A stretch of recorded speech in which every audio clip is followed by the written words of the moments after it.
So, hello my dear friends। ठीक। तो अपने लास्ट वीडियो सीरीज में हम लोगों ने चार्ज की मैकेनिक्स पर अच्छी खासी स्टडी करी कि उसमें फोर्सेस कैसे काम करते हैं और फोर्सेस का बिहेवियर कैसा होता है, उनकी डायरेक्शन कैसी होती है। फिर चाहे वो डिस्क्रीट बॉडी में हो चाहे कंटिन्यूस बॉडी में हो, हम लोग फोर्सेस कंसीडर कर सकते हैं या कैलकुलेट कर सकते हैं। आज का अपना अगला टारगेट है कि अगर मान लीजिए हम दो पॉइंट चार्ज के बीच में किसी तीसरे पॉइंट चार्ज को इंटर करते हैं या रखते हैं, तो बेसिकली उस चार्ज का बिहेवियर कैसा होगा, बस यही चेक करना चाहते हैं और इसी पे पूरा रिसर्च करना चाहते हैं। That is behaviour of a point charge between two charges. So हम कुछ भी बोले इससे पहले आप 1 मिनट ये सिमुलेशन देख लीजिए और थोड़ी देर के लिए इस व्हाइट लाइंस को इग्नोर कीजिएगा। बस ये याद रखिए कि व्हाइट लाइन बेसिकली इंडिकेशन है कि जिधर हम चार्ज छोड़ेंगे वो उधर की तरफ, मतलब जहां पर भी आप चार्ज छोड़ेंगे वो इसी व्हाइट लाइन की तरफ भागना चाहेगा। जैसे अगर यहाँ छोड़ते हैं तो हमारे हिसाब से ये इधर भागना चाहिए, जा भी रहा है। ठीक है।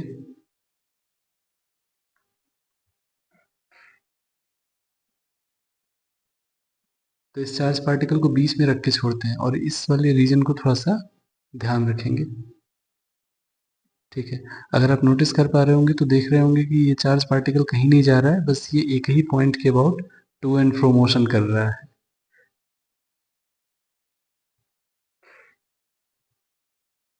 थोड़ी देर के लिए हम लोग या एक काम, थोड़ा सा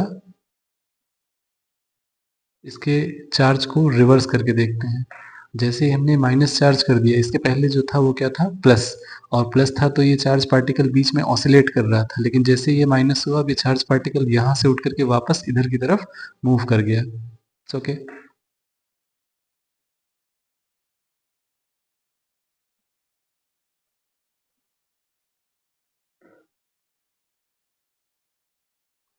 ठीक है।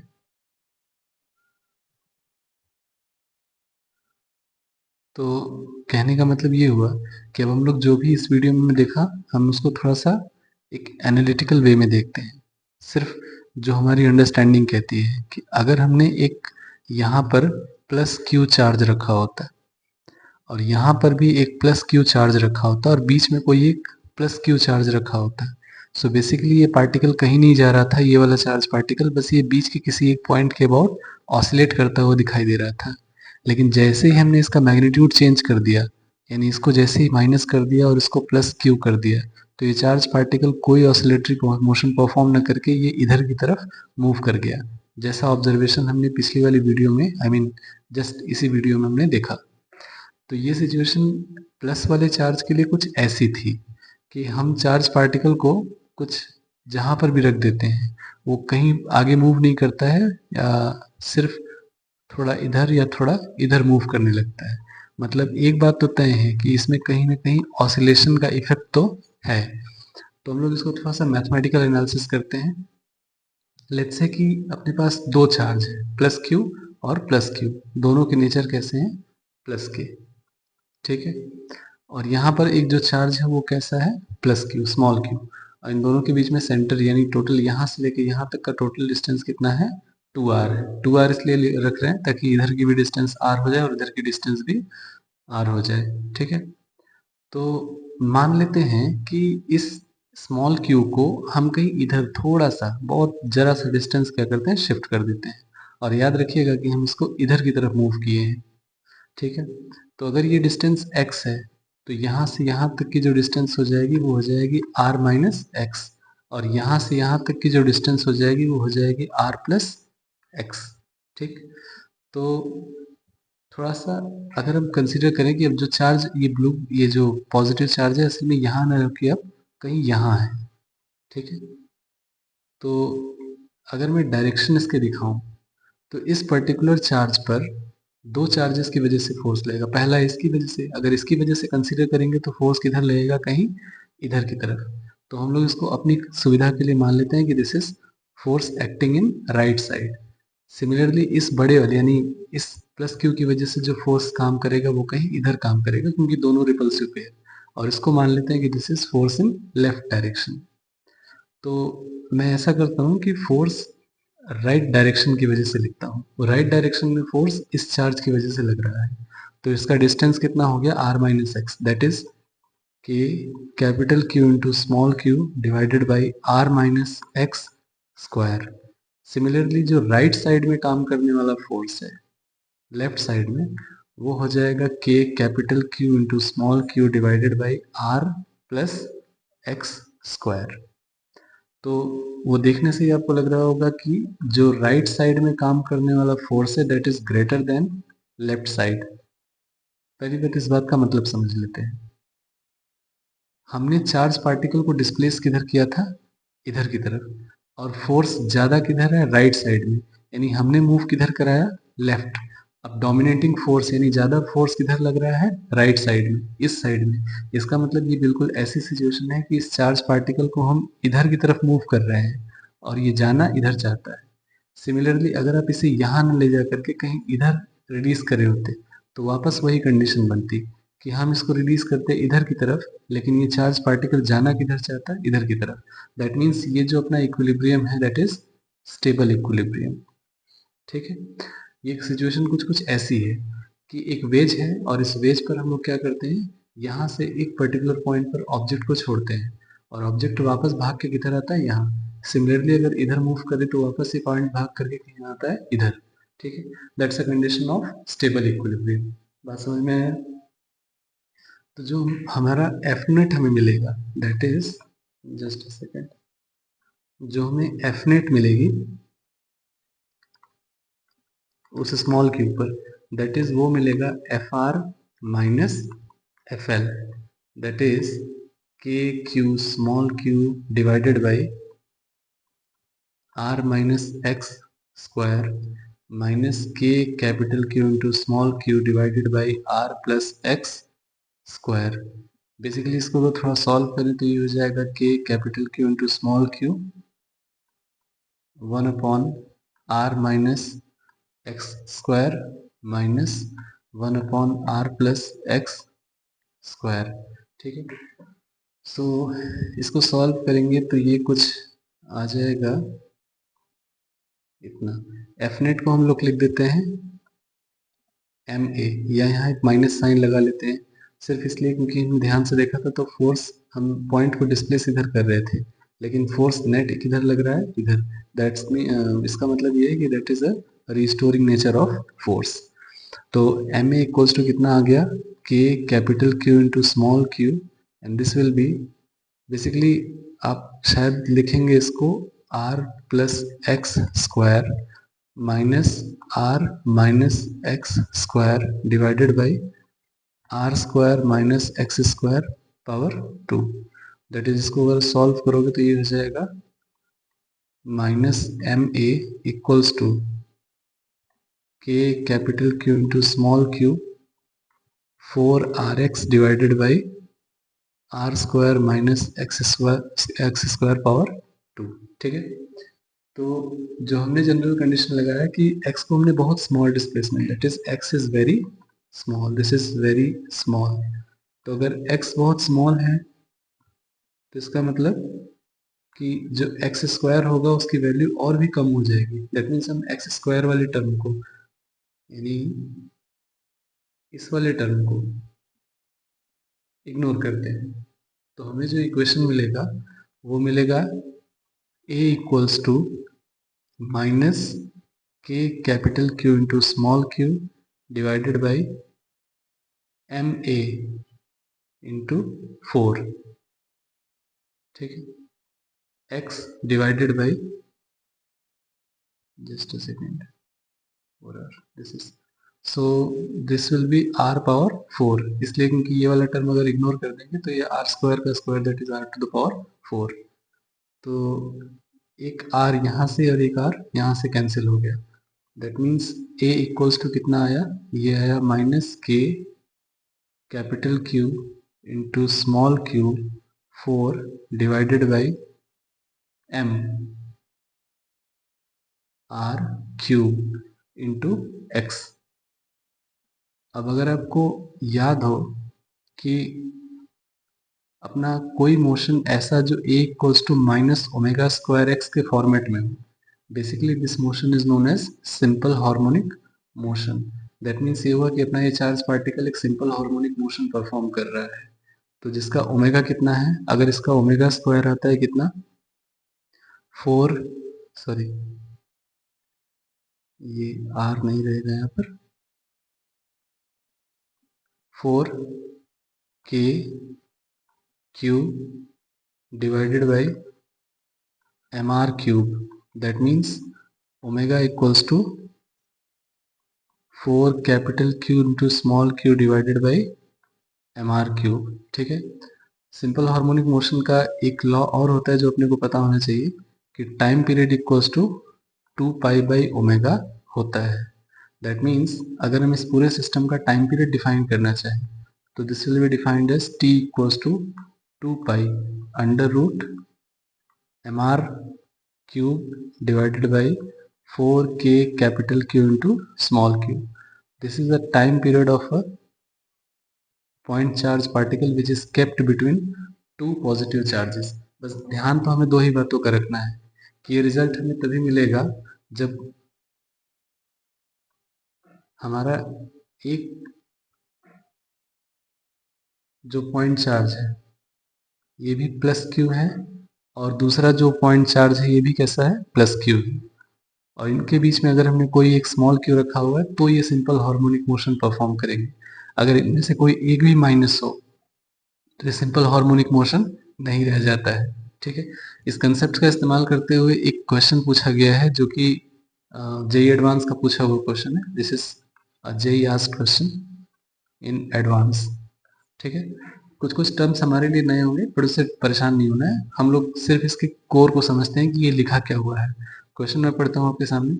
The figure below depict two situation in which the two infinitely long static line of charge of constant positive line charge density lambda. Basically line charge density का मतलब ये होता है कि किसी भी सरफेस के लिए जो चार्ज डेंसिटी होती है वो चार्ज कैलकुलेट करने के काम आती है। ठीक है, are kept parallel to each other and the point charge plus Q and minus Q are kept in equilibrium between them.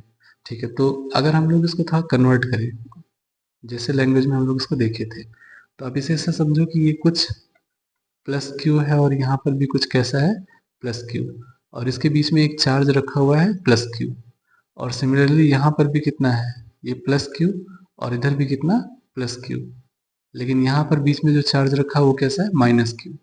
तो अगर वीडियो अपने ढंग से देखा होगा तो आप पहले ही समझ जाएंगे कि ये वाला चार्ज पार्टिकल एक सिंपल हार्मोनिक मोशन परफॉर्म करेगा क्योंकि तीनों पॉजिटिव, तो दो पॉजिटिव चार्ज के बीच में एक प्लस चार्ज, दैट मीन्स ये सिंपल हार्मोनिक मोशन के लिए आइडियल कंडीशन, लेकिन minus charge that's not a condition for simple harmonic motion.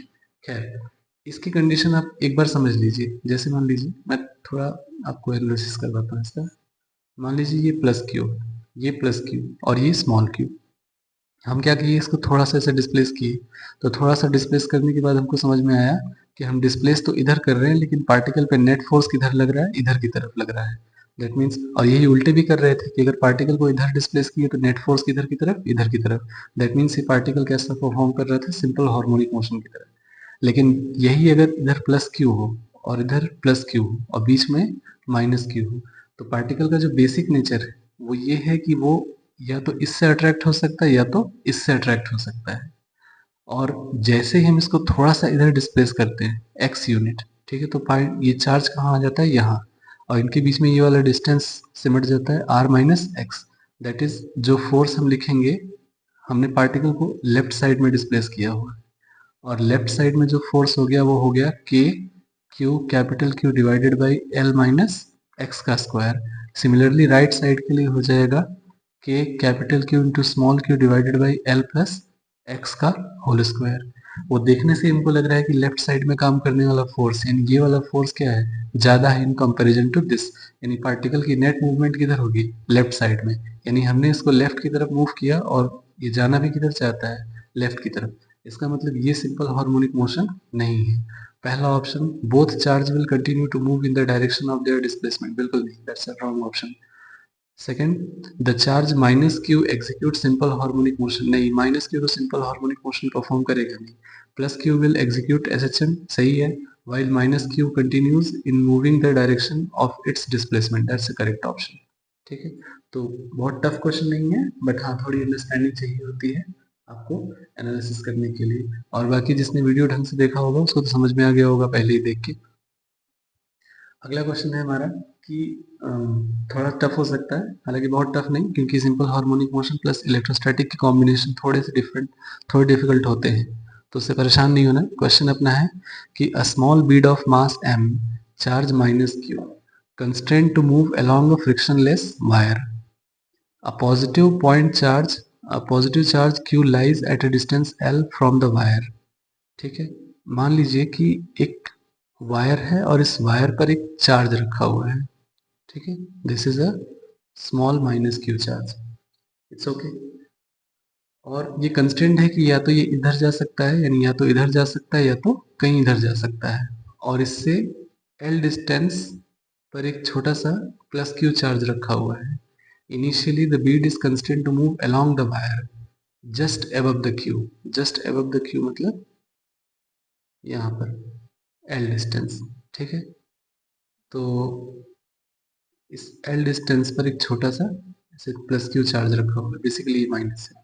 ठीक है, तो कहा गया है कि अब अगर इसको आप थोड़ा सा डिस्प्लेस करो, यानी यहाँ से थोड़ा सा ऐसे हल्का सा डिस्प्लेस कर देते हैं एक्स यूनिट, तो आपको ये लिखा हुआ है कि this will exhibit simple harmonic motion if this distance, यानी हमने जो डिस्प्लेस करा हुआ है ये अगर बहुत छोटा है एल के कंपैरिजन में, तो ये जो पार्टिकल है सिंपल हार्मोनिक मोशन परफॉर्म करेगा।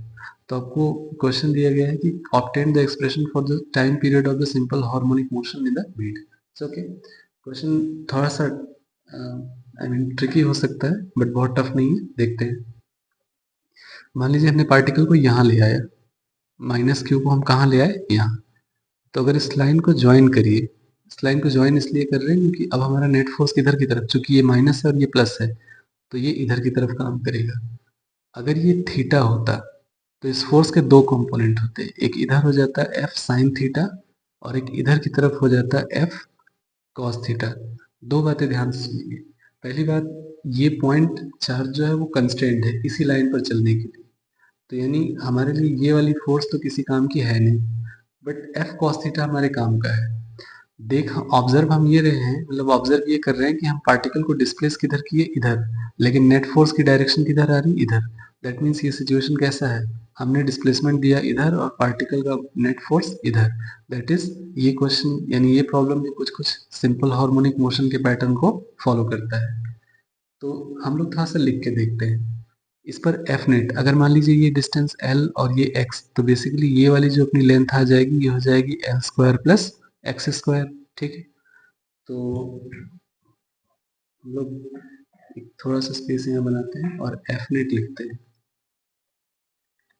एफ नेट इक्वल्स टू, चाहे तो माइनस साइन हम लोग लगा सकते हैं क्योंकि वो हमें दिख रहा है कि basically it's restoring nature of force, तो माइनस का साइन चाहे तो लगा सकते हैं। तो F net equals to, basically ये कितना आया, एफ कॉस थीटा। ठीक बात है, तो F net equals to K capital Q into small Q divided by ये वाली डिस्टेंस आर स्क्वायर मतलब L square plus X square. और इस डायग्राम को एक बार ध्यान से देखिए, अगर इसमें से आप कॉस थीटा लिखना चाहें, कॉस थीटा मतलब बेस बाई हाइपोटेनस। ठीक है, तो कॉस थीटा कितना हो जाएगा, ये हो जाएगा X divided by under root of X square plus L square. अब एम में अगर हम इस पर्टिकुलर पॉइंट पर जिसका कि मास एम है, तो अगर ये लिखना चाहते हैं तो ये हो जाएगा M into A equals to minus K capital Q into small Q divided by L square plus X square into X divided by under root of X square plus L square. ठीक है, तो next थोड़ा सा space और हमें चाहिए होगा, that is ये कितना हुआ, M A equals to minus K capital Q into small Q X divided by L square plus X square की पावर 3/2। ठीक है, तो जैसा हमको बोला गया है कि x is very very less than l, तो इसका मतलब ये हुआ कि एक्स स्क्वायर जो टर्म है वो बहुत कम होगा। दैट इज एक्स स्क्वायर को क्या करना है, इग्नोर करना है। तो अगर एक्स स्क्वायर को इग्नोर कर दो तो ये हो जाता है M A equals to minus K capital Q into small Q X divided by, अगर ये वाली टर्म हट जाएगी तो एल स्क्वायर की पावर 3/2। दैट इज बेसिकली ये कितना हो जाएगा, ये हो जाएगा एल क्यूब, ठीक है। तो अपना इक्वेशन कैसा बनेगा, that is M A equals to minus K capital Q into small Q divided by L Q into X, which means मैं एक इसे कुछ ऐसा लिखता हूँ, A equals to minus K capital Q into small Q M L cube into X. अब अगर आपको थोड़ा सा भी सिंपल हार्मोनिक मोशन की स्टैंडर्ड इक्वेशन याद हो तो वो होता है A equals to minus omega square x. That is अगर आप कंपेयर करो तो ये वाली जो टर्म है अपनी, basically this is omega square, ठीक है। यानी जो ओमेगा स्क्वायर आया वो आया K capital Q into small Q divided by M L cube. That means omega equals to under root K capital Q into small Q divided by M L cube. अब simple harmonic motion का एक और law है जो हमको पता होना चाहिए कि time period is equals to 2 pi by omega, which means अगर ओमेगा इतना है तो टाइम पीरियड कितना हो जाएगा, 2 pi divided by that is M L cube K capital cube into small cube.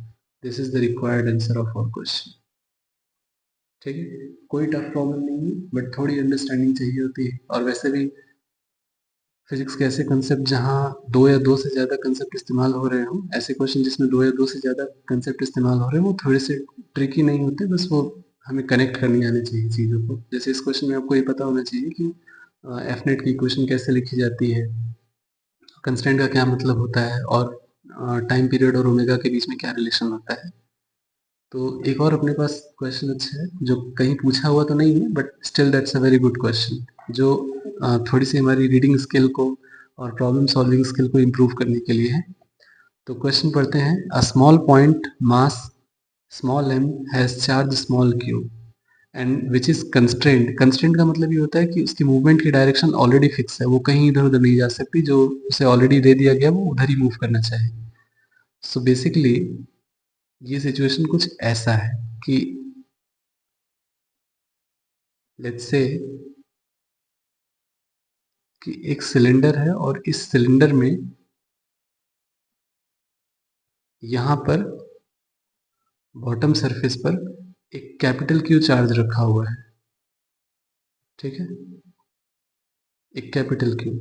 और यहां से लिखा हुआ है कि displaced small amount its equilibrium position released and it will exhibit a simple harmonic motion with angular frequency। ये हमें prove करना है, L is the equilibrium position charge, ठीक। तो मान लेते हैं कि स्मॉल l डिस्टेंस पर एक छोटा सा चार्ज रखा हुआ है स्मॉल q और इसका मास कितना है स्मॉल m। तो बताया जा रहा है कि ये जो सिलेंडर है, मतलब ये जो चार्ज है बेसिकली वो सिलेंडर के या तो इधर मूव कर सकता है या तो इधर मूव कर सकता है। बेसिकली मूवमेंट की इसी फिक्स्ड करने की प्रॉपर्टी को हम लोग बोलते हैं कंस्ट्रेंट, और इसी का दूसरा नाम कंस्ट्रेंट मोशन होता है। ये आपको मैकेनिकल इंजीनियरिंग में थोड़ा बहुत सिखाया जाएगा। तो हमें अभी सिर्फ इतना समझना है, कंस्ट्रेंट का मतलब फिक्स डायरेक्शन ऑफ मूवमेंट, ठीक है। तो अब क्वेश्चन में ये बोला गया कि सिंपल हार्मोनिक मोशन परफॉर्म कर रहा है, ठीक है। तो हमारे लिए इसका मतलब इक्विलिब्रियम की इक्वेशन क्या है, अगर आप ध्यान से देखें तो जो बात हमें समझ में आएगी वो ये कि अभी इस पॉइंट पर एक फोर्स लग रहा होगा नीचे की तरफ, दैट इज mg, और एक फोर्स लग रहा होगा ऊपर की तरफ k capital Q into small q divided by L square. यानी पहली इक्वेशन क्या हो जाएगी, that is mg equals to k capital Q into small q divided by L square. This is the first equation, that is equilibrium equation. दूसरे case में अब हमें चूंकि ये बात पता है कि ये सिंपल हार्मोनिक्स परफॉर्म कर रहा है, तो हम इसको थोड़ा सा वाई डिस्टेंस क्या करते हैं, इसे मूव करके देखते हैं कि क्या ये बिहेव करता है। तो एक वापस ऐसा समझिए कि small Q sorry capital Q charge, just a second let's change the colour, capital Q charge कहीं यहाँ था, एल डिस्टेंस इक्विलिब्रियम लेंथ थी, लेकिन चार्ज को हम ले कहाँ गए, यहाँ पर, यानी चार्ज था कहाँ, यहाँ, बट इसे थोड़ा सा डिस्टेंस हमने वाई और मूव करा दिया। ठीक है, तो अभी अगर ध्यान से देखेंगे आप, तो पहले फोर्स कितना था, इसके बीच में इलेक्ट्रोस्टैटिक का force K capital Q into small Q divided by L square. M G में तो कोई फर्क आएगा नहीं, लेकिन K capital Q into small Q divided by L square थोड़ा सा चेंज हो चुका है, क्योंकि हमने वाई उसमें और डिस्प्लेसमेंट बढ़ाया है। तो अगर डिस्प्लेसमेंट बढ़ाया तो इसका मतलब इलेक्ट्रोस्टैटिक फोर्स जो है वो कम हुआ होगा, यानी पार्टिकल की नेट मूवमेंट की डायरेक्शन नीचे, मतलब नेट फोर्स जो होगा वो हमेशा किधर की तरफ होगा, नीचे की तरफ, क्योंकि एम जी तो चेंज होगा नहीं हाइट चेंज करने से। तो जो हमको बात समझ में आ रही है वो ये है कि M G minus K capital Q into small Q divided by L plus Y square equals to M A, क्योंकि अब पार्टिकल इक्विलिब्रियम में नहीं है, अब ये फोर्स इसमें अनबैलेंस्ड है। अनबैलेंस्ड फोर्स का मतलब ये डायनेमिक इक्विलिब्रियम में है ये। तो थोड़ा सा इसको हम लोग फर्दर सिंप्लीफाई करते हैं। This will become M G minus K capital Q into small Q divided by, इस पूरे टर्म से एल को कॉमन ले लो, तो ये हो जाएगा L square 1 plus Y by L power 2। ठीक है, अगर इतनी बात समझ में आई तो इक्वल्स टू एम ए। थोड़ा सा इसको और आगे बढ़ाते हैं हम लोग। इक्वेशन क्या बना अपना, ये बना M G minus K capital Q into small Q divided by L square,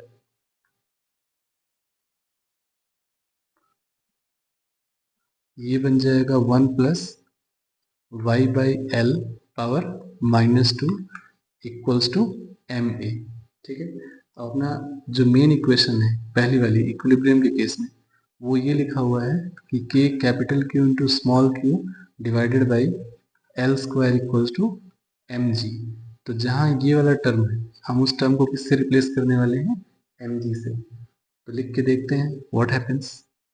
this is M G minus M G. अब एक और चीज, हालांकि पहले लिख लेते हैं फिर उसके बाद देखेंगे।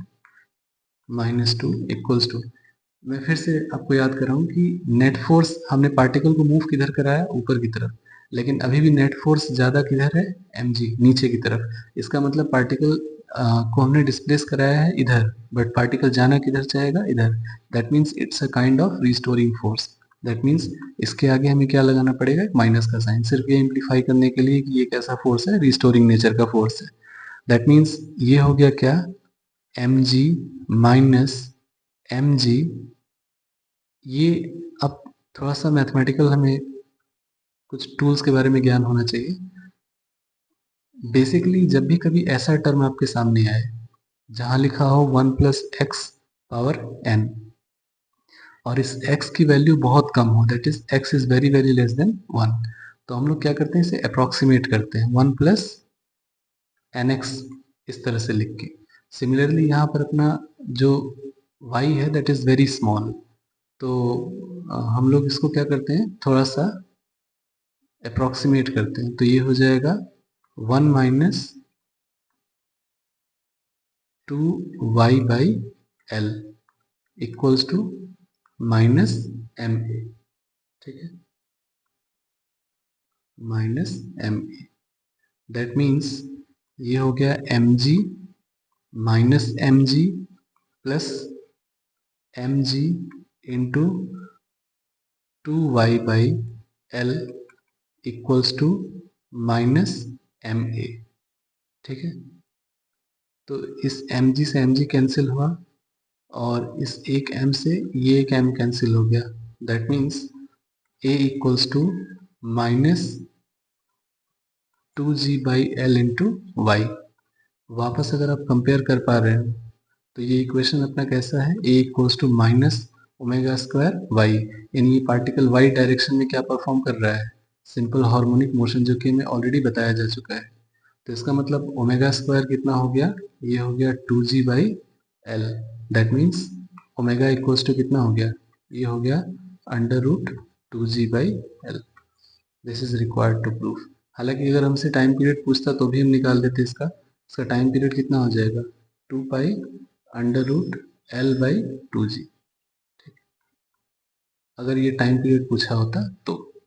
ठीक है, वैसे सिंपल हार्मोनिक मोशन के क्वेश्चन अगर इसके साथ इन्वॉल्व होते हैं इलेक्ट्रोस्टैटिक्स के साथ तो थोड़े टिपिकल हो सकते हैं, बट इससे कोई डरना नहीं है। बस आपको दो चीज़ें पता होनी चाहिए कि हम इक्विलिब्रियम की इक्वेशन कैसे लिखते हैं और डिस्प्लेस्ड पार्टिकल की इक्वेशन कैसे लिखते हैं, और उसको A equals to minus omega square X के फॉर्मेट में कैसे लाते हैं, और फिर उसके बाद ओमेगा स्क्वायर एक्स कैसे लिखते हैं, और ओमेगा और टाइम पीरियड में रिलेशन क्या होता है। अगर इतनी सारी बातें हमको पता है तो हम लोग कोई भी सिंपल हार्मोनिक मोशन का क्वेश्चन जो कि हो उसको परफॉर्म कर सकते हैं। दैट मीन्स अगर कभी ऐसा क्वेश्चन आपके सामने आए तो आप पहला स्टेप क्या करना है, इक्विलिब्रियम की इक्वेशन लिखनी है। इक्विलिब्रियम की इक्वेशन लिखनी है। दूसरा, डिस्प्लेस्ड पोजीशन की इक्वेशन लिखनी है। डिस्प्लेस्ड पोजीशन पर इक्विलिब्रियम की इक्वेशन लिखनी है। बेसिकली जो कैसी होगी, डायनामिक नेचर की होगी, यानी उसमें F net equals to M A जैसा कुछ आएगा। F net equals to M A जैसा कुछ आएगा, एंड ऑफ कोर्स ये इसके आगे एक माइनस साइन हमें हमेशा मिलेगा। सो ये बताने के लिए कि ये स्टैंडर्ड इक्वेशन जो इसका आने वाला है वो ऐसा कुछ आने वाला है, that is A equals to minus omega square X, और यहाँ से हमें कंपेयर करके ओमेगा मिल जाएगा, और टी इक्वल्स टू क्या होता है 2 pi by omega, that's all. इसी तरह से ऐसे क्वेश्चन सॉल्व होते हैं। सो आराम से देख लीजिए सब लोग। बाकी सिंपल हार्मोनिक्स में इससे ज़्यादा टफ क्वेश्चन आपको मिलेगा नहीं, और वैसे भी ये नीट वालों के लिए, मतलब नीट के एग्ज़ाम के लिए तो फिर भी ये बहुत ज़्यादा हो जाता है, बट जेई में पूछा जा सकता है। सो थैंक यू, और नेक्स्ट वाली वीडियो को थोड़ा सा इससे और आगे बढ़ाते हैं, थोड़ा सा फील्ड और बाकी सारी चीज़ों के बारे में जानते हैं। So thank you.